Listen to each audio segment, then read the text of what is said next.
Hello friends, welcome back to my channel. তোমরা সকলে কেমন আছো? আশা রাখছি খুব ভালো আছো। আমিও খুব ভালো আছি। তো চলো আজকের ভিডিওটা তোমাদের সাথে আবারও শেয়ার করলাম। বেশ কয়েকদিন থেকে কিন্তু ভিডিও আপলোড দিতে পারছি না।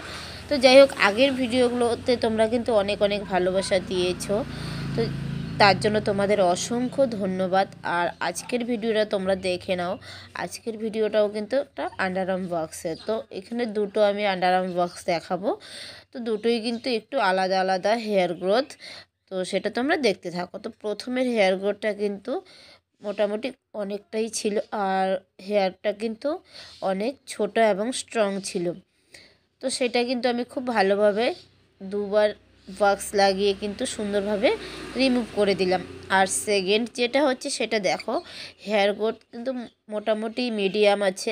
আর এই হেয়ারটা কিন্তু অনেকটাই লম্বা। তোমরা চাইলে কিন্তু এটাকে কাটিং করেও ভ্যাক্স লাগাতে পারো, এবং না লাগিয়েও কিন্তু না কাটিং করেও কিন্তু ভ্যাক্স লাগাতে পারো। তবে কি, ভ্যাক্স লাগানোর সময় তোমাদের একটা জিনিস খেয়াল রাখতে হবে, যেন গোড়া থেকে ভ্যাক্সটা খুব ভালোভাবে লাগে।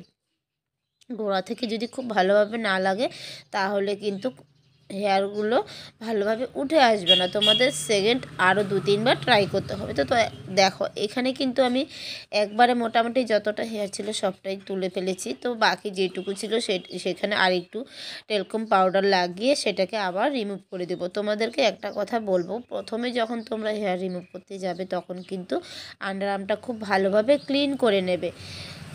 ওয়াটার দিয়ে হোক বা ক্লিনার দিয়েই হোক, যেটা দিয়েই হোক, তোমরা খুব ভালোভাবে ক্লিন করে সেটাকে ড্রাই টিস্যু দিয়ে একটু মুছিয়ে নিয়ে তারপর টেলকম পাউডার ইউজ করবে।